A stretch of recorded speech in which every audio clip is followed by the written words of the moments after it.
ہمیں ثواب چلتا رہے گا۔ آج کے دور میں ہماری پریشانیوں کی بنیادی وجہ اور سبب جو ہے وہ دین سے دور ہے۔ صحابہ کی زندگی کو اٹھا کر دیکھو، ایک صحابی کا واقعہ سناتا ہوں۔ حضرت سعد رضی اللہ تعالیٰ عنہ ایک صحابی تھے، ان کے چہرے کا رنگ تھوڑا سیاہ تھا، زیادہ حسین نہیں تھے۔ وہ جب بھی کسی کے یہاں نکاح کا پیغام بھیجتے تو ہر انسان اس کو رد کر دیتا، چونکہ فطرت ہے انسان کی، انسان چاہتا ہے، لڑکا چاہے گا اچھی حسین خوبصورت با اخلاق عورت ہو، اور عورت چاہے گی کہ اچھا شوہر ملے مجھے، حسین بھی ہو، اخلاق بھی اچھے ہو، سب کچھ ہو۔ تو ان کا تھوڑا رنگ جو تھا وہ کالا کالا تھا۔ جب بھی نکاح کا پیغام بھیجتے تو نکاح کا پیغام جب بھیجتے تو رد کیا جاتا، لڑکی کہہ رہی ہے اس کے ساتھ گزارا نہیں ہوگا۔ تو ان کو بھی تمنا تھی نکاح کی، آرزو ان کے اندر بھی تھی۔ نبی اکرم صلی اللہ علیہ وسلم کی خدمت میں گئے، یا رسول اللہ کیا یہ سیاہی مجھے جنت میں داخل ہونے سے روکے گی؟ کہا بالکل نہیں، جنت میں سیاہی نہیں دیکھیں گے، وہاں سفیدی نہیں دیکھیں گے، وہاں چھوٹا بڑا سیاہ سفید سب برابر، اعمال جس کے پاس ہوں گے، ایمان جس کے پاس ہوگا وہ جنت میں جائے گا۔ پھر یہ لوگ کیوں میرے نکاح کو ٹھکرائے؟ کسی کے یہاں پیغام بیچ رہا ہوں تو وہ وہاں سے واپس کر رہے ہیں۔ نبی علیہ الصلوۃ والسلام نے کہا کہ پریشان مت ہو جاؤ، جاؤ میرا پیغام لے کر جاؤ۔ عمر ابن ایک ثقفی صحابی تھے، عمر ابن وہب رضی اللہ تعالی عنہ، ثقفی صحابی، کہا کہ ان کے دروازے پر جاؤ، ان کے یہاں ایک جوان بیٹی ہے، اور کہو کہ مجھے رسول اللہ صلی اللہ علیہ وسلم نے بھیجا ہے، اور نکاح کا پیغام لے کر مجھے بھیجا ہے۔ گئے، جا کر جب دیکھا تو ان کی والدہ، بیٹی کی والدہ جو تھی اور والد حضرت عمر ابن وہب، انہوں نے جب دیکھا تو دیکھا یہ وہی صحابی ہے، ان کا رنگ کچھ سیاہ سیاہ ہے۔ کہا کہ نہیں چلے گا گزارا، ہماری عورت جو ہے آج کل کے دور کے حساب سے ہم کہیں گے پڑھی لکھی عورت ہے، وہ تھوڑا ماڈرن زمانے کی عورت ہے، کیا جس کو انگریزی تعلیم ہوگی اس کو کہتے ہیں ماڈرن زمانے کی لڑکی، یعنی وہ لڑکی اس زمانے میں گوئے کہ تہذیب یافتہ تھی، پڑھی لکھی تھی۔ کہا نہیں چلے گا گزارا۔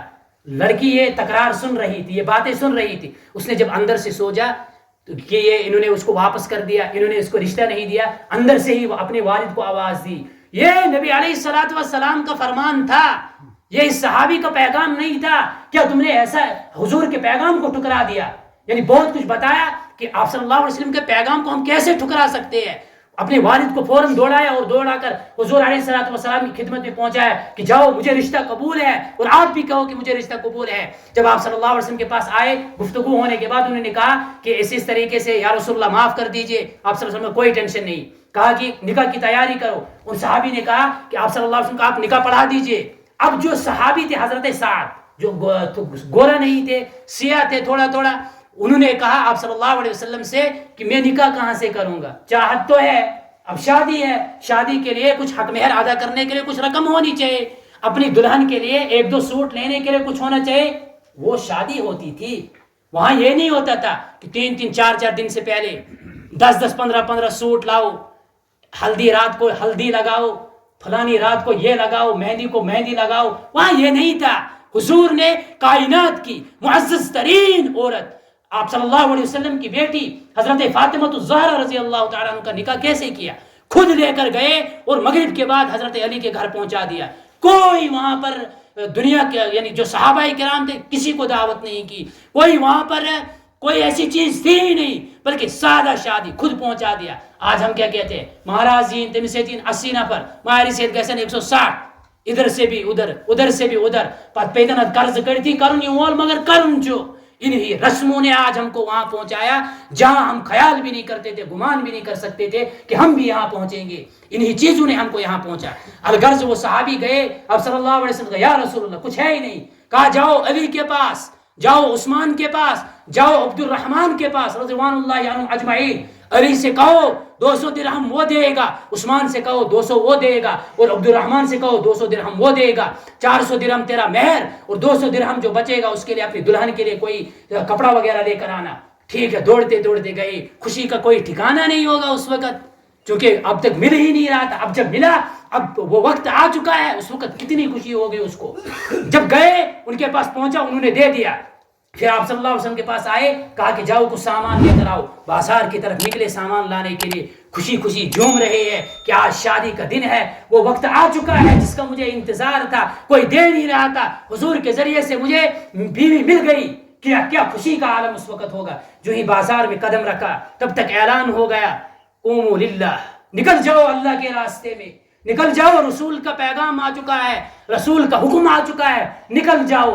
2 منٹ کے لیے کھڑے ہو گئے، سوچنے لگے، فطرت ہے نا انسان کی، لیکن فوراً کہا ساتھ اللہ اور اس کے رسول کا حکم ہے، چلو نکلو، یہ جو پیسے، یہ جو درہم تمہارے پاس ہے، خریدو ان سے گھوڑا، خریدو ان سے ضروریات کا سامان، نکلو۔ خریدا گھوڑا، خریدا ضرورت کا سامان، اور اپنے چہرے پہ پٹی باندھی تاکہ اگر نبی اکرم صلی اللہ علیہ وسلم دیکھتے تو ان کو واپس کرتے، چونکہ ان کی شادی تھی۔ اپنے چہرے کو چھپایا، صحابہ کی عادت چہرہ چھپانے کی نہیں تھی، اور نکل پڑے اللہ کے راستے میں۔ جب نکلے، چلتے چلتے ان کے گھوڑے کو تیر لگا، ان کا گھوڑا گرا، وہ بھی گرے، اور ان کی بازو کھل گئی کیونکہ کالے تھے۔ دور سے نبی اکرم صلی اللہ علیہ وسلم کی نظر پڑی اور پہچان لیا۔ کہا سعد کدھر؟ کہا یا اللہ کے رسول صلی اللہ علیہ وسلم فرمائے اللہ کے رسول اور اس کے رسول کے راستے میں۔ کہا سعد تیری تو شادی تھی، شادی پھر بھی کریں گے، پہلے حکم کو پورا کرنا تھا۔ پھر اللہ کے نبی صلی اللہ علیہ وسلم خوشخبری، تم جنتی ہو، جنت تمہارے انتظار میں ہے۔ چلتے چلتے وہاں پر وہ شہید ہو گئے، اور شہید جب ہوئے پھر نبی اکرم صلی اللہ علیہ وسلم تلاش کرتے کرتے آخر میں جب وہاں پر پہنچے تو دیکھا کہ سعد لیٹے ہوئے ہیں۔ پھر ان کا سر مبارک اٹھایا اور اپنی گود میں رکھا، اور رکھ کر کہا کہ جاؤ کہہ دو، عمر ابن وہب سے کہہ دو اپنی بیٹی کو وہیں پر رکھے، آجا دیکھ ریاض سعد کی استقبال کے لیے اس کی بیٹی سے کئی درجہ عورتیں آئی ہے، جنت کی حوریں ان کو لینے آئی ہے، اور جنت ان کے انتظار میں ہے۔ جاؤ کہہ دو آج وہاب کو، اور دنیا کو سنا دو، اور دنیا والے ان کو اپنی لڑکی اس وجہ سے نہیں دے رہے تھے کہ یہ کالا ہے، اس وجہ سے نہیں دے رہے تھے، ان کو سنا دو کہ آج ان کی لڑکیوں سے عمدہ لڑکیاں ان کے استقبال کے لیے آئی تھی۔ یہ حضرات صحابہ کرام تھے۔ آج اگر ہم کو کہے گا آج ماز لاجمز مہاراج لالن ونوس نماز پڑھ، میں ماز گھس نیرت، مہرچ لاجمز ماز نماز پڑھ، بکر نہ وضو یہ گھسم نہ نیرت، میں چھنا ہلدی لاجمز، آج چھنا یہ رات، آج چھنا وہ رات، نماز پڑھتے ذرا، وہی کہت کر وضو، میں گھس میک اپ ہوتے۔ وہ صحابہ کی زندگی دے، پھر ہم کہہ رہے ہیں کہ پریشانی ہے، پسے جا رہے ہیں، لٹے جا رہے ہیں، جدھر جاؤ ادھر مسلمان مظلوم دکھائی دے رہا۔ وجہ وہی ہے۔ اگر ہم نے غور کیا ہوتا، قرآن کریم کو پڑھا ہوتا، احادیث نبویہ کو پڑھا ہوتا تو ہمارے سامنے وجہ کھل کر آ جاتی۔ وجہ وہی ہے کیا کہ ہم نے وہ چیز فالو کی ہی نہیں جس کو ہم نے کرنا تھا۔ ہم نے کیا کیا فالو؟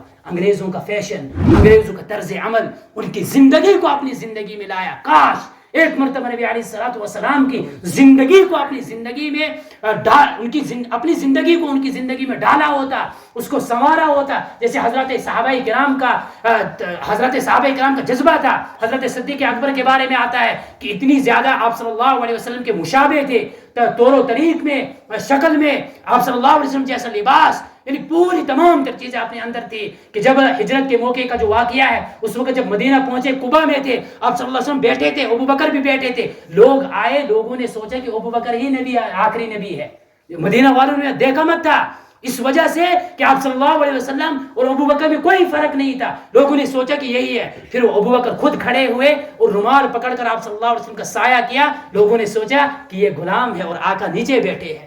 اسی دوسرے موقع پر جب حضرت صدیق اکبر مکہ المکرمہ میں مظالم برداشت نہیں ہوئے، آپ صلی اللہ علیہ وسلم سے ہجرت کی اجازت لی، تو اس وقت ایک کافر نے کہا کہ ابو بکر کہاں جا رہے ہو؟ کہا کہ چھوڑ، یہاں سے چلا جا رہا ہوں، یا مجھے چین سے نماز نہیں پڑھنے دیتے، چین سے تلاوت کرنے نہیں دیتے۔ تو اس وقت اس کافر نے وہی اوصاف گنائے صدیق اکبر کے جو اوصاف خدیجۃ الکبریٰ نے پہلی وحی کے وقت نبی علیہ الصلوۃ والسلام کے گنوائے تھے کہ ما یخزیک اللہ انک لتصل الرحم وتکسب المعدوم وتقرئ الضیف وتعین علی نوائب الحق۔ اللہ آپ کو ضائع نہیں کرے گا۔ ابو بکر آپ تو اتنے اچھے انسان ہو، آپ تو رشتہ داری کو قائم کرتے ہو، غریبوں کو کھلاتے ہو، مسکینوں کو کھلاتے ہو، مقروضوں کا قرض ادا کرتے ہو، محتاجوں کی مدد کرتے ہو، جو بیچارے آفت زدہ لوگ ہیں ان کی مدد کرتے ہو۔ یہی اوصاف نبی علیہ الصلوۃ والسلام کی گنوائے تھے۔ کاش ہم بھی اپنی زندگی کو نبی علیہ الصلوۃ والسلام کی زندگی میں ڈالتے اور ان کی زندگی کو اپنی زندگی میں لاتے تو ہم بھی پریشان نہ ہوتے۔ صحابہ کی زندگی کو جب ہم پڑھتے ہیں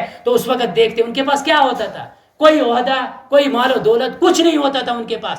چند ایک صحابی جو مالدار تھے، باقی سب غریب صحابہ تھے نا، دنیاوی اعتبار سے غریب تھے، لیکن قرآن نے کیا پیغام سنایا؟ رضی اللہ عنہم ورضوا عنہ اولئک هم المفلحون اولئک هم الراشدون۔